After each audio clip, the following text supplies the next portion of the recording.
এত সুন্দর একটা স্নেক প্ল্যান্ট এবং তার সাথে এত সুন্দর একটা ফুলের টব কিভাবে বানালাম সেটাই আজকে আপনাদেরকে দেখাবো।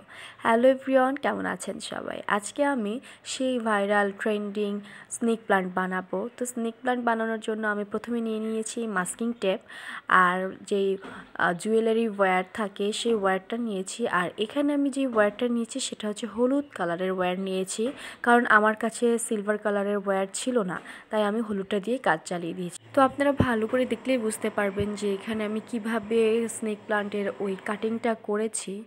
আর আপনারা আমার কাছ থেকে কী দেখবেন, আগে পরে অনেকের কাছ থেকেই দেখে নিয়েছেন, কারণ ভিডিওটা যেহেতু অনেক আগের বা অনেক পুরনো।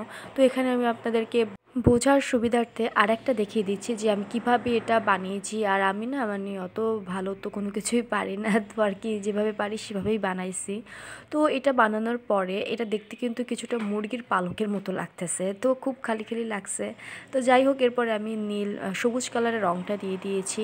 সবুজ কালারের আমি যে ডার্কটা ছিল সেটা দিয়েছি, কারণ এটার উপরে আমি লাইটটা দেব।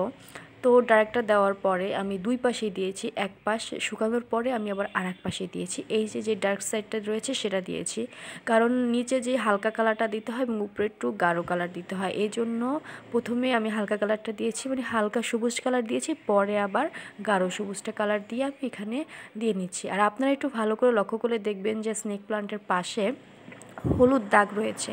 আমার বাসায় যেহেতু স্নেক প্লান্ট গাছ নেই, কিন্তু আমি দেখেছি বাইরে, তো সেই অনুযায়ী দেখে আমার আর কি যতটুকু ভালো লেগেছে, যতটুকু আমি বুঝতে পেরেছি ঠিক ততটুকুই আমি বানাচ্ছি এখানে। তো চারপাশে হলুদ কালারের বর্ডার লাইন আমি দিয়ে দিচ্ছি। আর এটা আমি যে কোনো একটা হলুদ কালার নিচ্ছি, আমি কোন হলুদ কালারটা নিচ্ছি আমার সঠিক মনে নেই।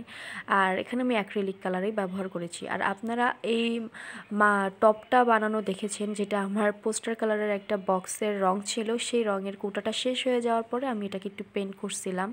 তো প্রথমে আমি ফোম দিয়ে নিচ্ছি, আর বুঝতে পারতেছিলাম আমি কি পরিমাণে কিপটা, যে পুরো ফোম বোতলটার ভিতরে আমি কোনো ক্লে ব্যবহার করব না দেখে আমি ফোম দিয়েছি, তারপরে উপরে একটু ক্লে দিয়েছি। তো যাই হোক, এখানে আমি একটু ডেকোরেশন করেছি, এটাকে একটু পাটের দড়ি দিয়ে একটা সুন্দর বো বানাইছি, কারণ আমি দেখি যে সবাই না এরকম ছোট্ট ছোট্ট মাটির টবে বা এরকম ছোট ছোট জিনিসে না এরকম সুন্দর বো বানায়। তো আমিও সেরকম গাম দিয়ে বো বানায় ফেলছি। আর এই যে হচ্ছে আমাদের লাস্ট পার্ট, সেটা হচ্ছে স্নেক প্লান্টটা বসানো।